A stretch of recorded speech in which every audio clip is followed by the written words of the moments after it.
When you talk about these neutral spirits, they're not demons, they're not angels, they're not necessarily animals, but they do exist. And you give as example Bigfoot. And I know this will be a very difficult and a very unfair or ungrateful question to you. But when it comes to these neutral beings that people obviously see here and there. There's so many eyewitness reports, and like you said, many of them don't use drugs. Many of them don't get drunk. Many of them get they're either park rangers or religious people. So we have decent reasons why we should believe them in general, not just about some crazy eyewitness reports. But when it comes to these neutral spirits or neutral creatures, how do they fit in the book of Genesis and in general in what we call Old Testament or the Jewish Bible or Tanakh? How does it, where do these creatures belong? I'm not asking like what day did God create them.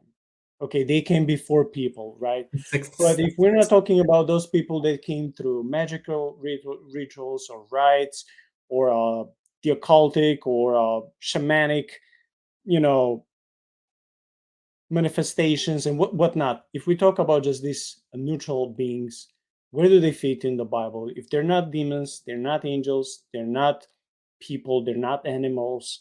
Where do these cryptids belong to? Yeah, this is the fun question, mostly because Judaism has the oral Torah, and the oral Torah includes a lot on this exact topic, and I can't bring up any of it because as Christians you don't care. The most explicit such reference is in the Book of Kings, 1 Kings 22, where God sends a lying spirit that is clearly not an angel. It's not a demon, but it's clearly like it's a sub angelic entity, and it's loyal to God. There are a number of other instances where Jews and Jewish tradition affirm that the Bible is referencing semi like non-divine entities. Um, there's one psalm where David lists a number of things that God protects us from, and Jewish tradition affirms that those things are spirits. You're welcome to take whatever view you want on that. I'm not going to foist Jewish views on Christians. Yeah, I'm trying to. Have you studied the Divine Council? I know you've had videos. So if I talk about the Divine Council, so you guys know that the Canaanite spirits of plague are referred to as loyal servants of God in Habakkuk 3:5. Um, they're not demons. They're not like, I mean, maybe they're like, I'm obviously plague is not fine, but like God sends the plague. Uh, like in the spirits of the plague ride behind him. This shows up in a number of cases.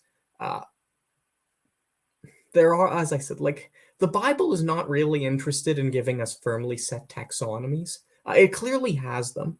Like there are absolutely hierarchy. We can go into the visions of Ezekiel if we sort of want here. There's a clearly set hierarchy of angels in Ezekiel.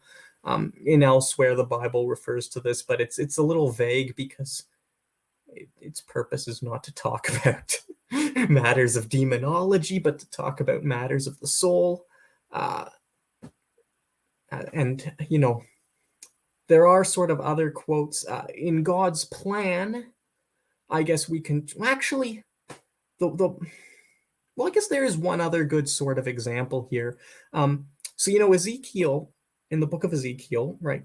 Ezekiel spends 24 chapters ranting about how awful the Israelites are, right? And then he spends like 9 chapters ranting about this country will be destroyed and that country will be destroyed. Actually, it's sort of prepared some material on Tyre because there's some really interesting stuff there about theosis and anti-theosis and Nephilim, but we'll put that aside. That's Genesis, Ezekiel 28. But the most important one, I guess, to our relevance is Ezekiel 36. So after he spends 33 chapters talking about how everyone sucks, Ezekiel turns his mind to messianic prophecies, right? And so 33 through 39 or 40 are the Messiah, and then I think it's 40 through 48 is about the third temple. and he gives just super meticulous instructions for hundreds of verses about how we're going to build the third temple. But in 33 through 39, he talks about the Messiah. And he talks about, the Jews will come back, they'll fight Gog and Magog, it'll be a big blast. But in 36, he talks about the mountains. Okay, so have you ever talked about Hittite religion on this channel?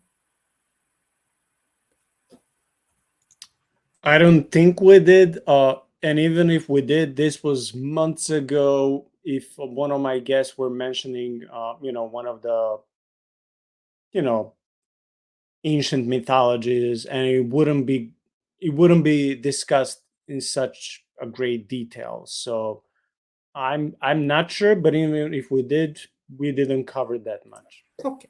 So there's a lovely little book that people can check out. I believe it's only about 40 Canadian dollars, called Sacred Landscapes of the Hittites and Luvians. And it discusses Hittite theology as manifested in architecture. And we don't have to go into it. The only thing we need to bring up here is central to Hittite folk religion, so the religion of the common Hittite man, which is distinct. In ancient Near Eastern religions, there's a whole theology for the king. Obviously, that was totally irrelevant to most other people, because they're not the king. But in Hittite folk religion, one of the centers of religion was mountain worship. They fervently believed in mountain gods. Or entities they called the mountain gods, which are a vague sort of Chthonian, semi-heroic, semi-gnomish / dwarf class of spiritual entity. We don't have to get into the particulars here, other than to clarify that it is clearly not some angel. Now, Ezekiel earlier on excoriates the Jews for following Hittite practices and implies that they had trusted in the mountains, right? So he doesn't state that they were doing mountain worship, at least not in any translation or commentary I've ever read. But it's a reasonable enough hypothesis that if the Israelites were doing half the idolatry Ezekiel accuses them of doing, they were worshiping the mountain gods, right? So, following the sort of assumption of a duality where there's only angels and, say, demons, the conclusion should be that when God discusses bringing the Jews back to Israel, he talks about the Jews coming in, and then he'll lump the mountain spirits in with Gog and Magog, the forces of darkness to be destroyed in the end times. Yet he does not do that. God instead asserts that the Jews will reclaim the mountains and he'll restore them to their glory. I could read it, but it's like 20 verses of poetry about how amazing the mountains will be, and the Jews will claim ownership over them, or Israelites from the Christian perspective. So he does not promise destruction of the mountains. He doesn't promise destruction of the mountain spirits. Instead, he promises that the mountains will be incorporated into the kingdom of God. This connects to the earlier motif in Genesis, in which, all of the Bible is basically a commentary on Genesis 1-3.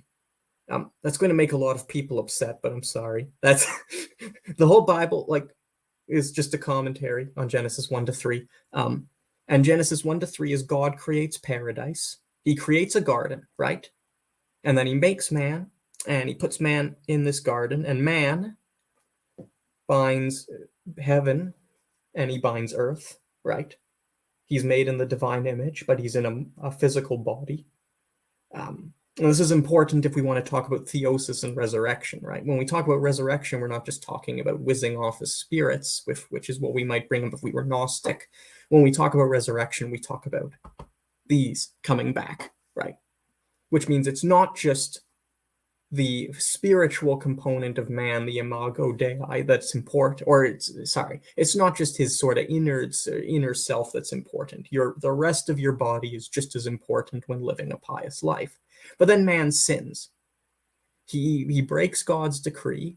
Eden is gone. Man's kicked out of the garden, and he's set alone in the wide world. This means that when we're talking about the return to the Edenic state, we're not talking about blowing up every shrubbery in our path. We're talking about the restoration of the original divine paradise, which the world was intended to be before it fell into its current state. Uh, and so, if you want to talk about neutral spirits, the best answer I can give you, based off the Bible, and I can elaborate this based off Jewish material, but I think I can make not the most amazing, but a reasonably good case for it, is that our duty with these entities is the same as our duty with everything else in the world, which is to make of it a garden. Right? If anyone here has read Tolkien, you guys know what I'm talking about.